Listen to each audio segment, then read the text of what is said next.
చంద్రబాబుకు యాదవులంటే చిన్న చూపుని మండిపడ్డారు వైఎస్ఆర్సీపీ అధికార ప్రతినిధి నాగార్జున యాదవ్. విశాఖలో వైఎస్ జగన్ యాదవ్ భవన్కు స్థలం ఇస్తే చంద్రబాబు దాన్ని రద్దు చేశారని ఫైర్ అయ్యారు. ప్రతిసారి యాదవులపై చంద్రబాబు కుటిల ప్రయత్నాలు చేస్తూనే ఉన్నారని ఆగ్రహం వ్యక్తం చేశారు నాగార్జున యాదవ్. చంద్రబాబు నాయుడు గారికి ఎందుకో బీసీలన్నా ముఖ్యంగా యాదవ సోదరులైనా ఎందుకో ఆయన చాలా విపరీతమైనటువంటి చిరాకు.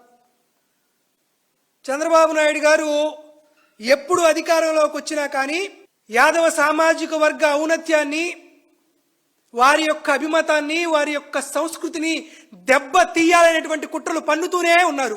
మొన్న ఈ మధ్యన చూస్తే జగన్మోహన్ రెడ్డి గారు ముఖ్యమంత్రిగా ఉండగా ఉత్తరాంధ్ర ప్రాంతంలో విశాఖపట్నంలో అత్యంత ఖరీదైనటువంటి ప్రాంతంలో యాదవ భవన్కి స్థలం కేటాయిస్తే దాన్ని చూసి కన్ను కుట్టినటువంటి తెలుగుదేశం పార్టీ నాయకులు చంద్రబాబు నాయుడు గారు ఇచ్చినటువంటి యాదవుల యొక్క యాదవ భవన్ స్థలాన్ని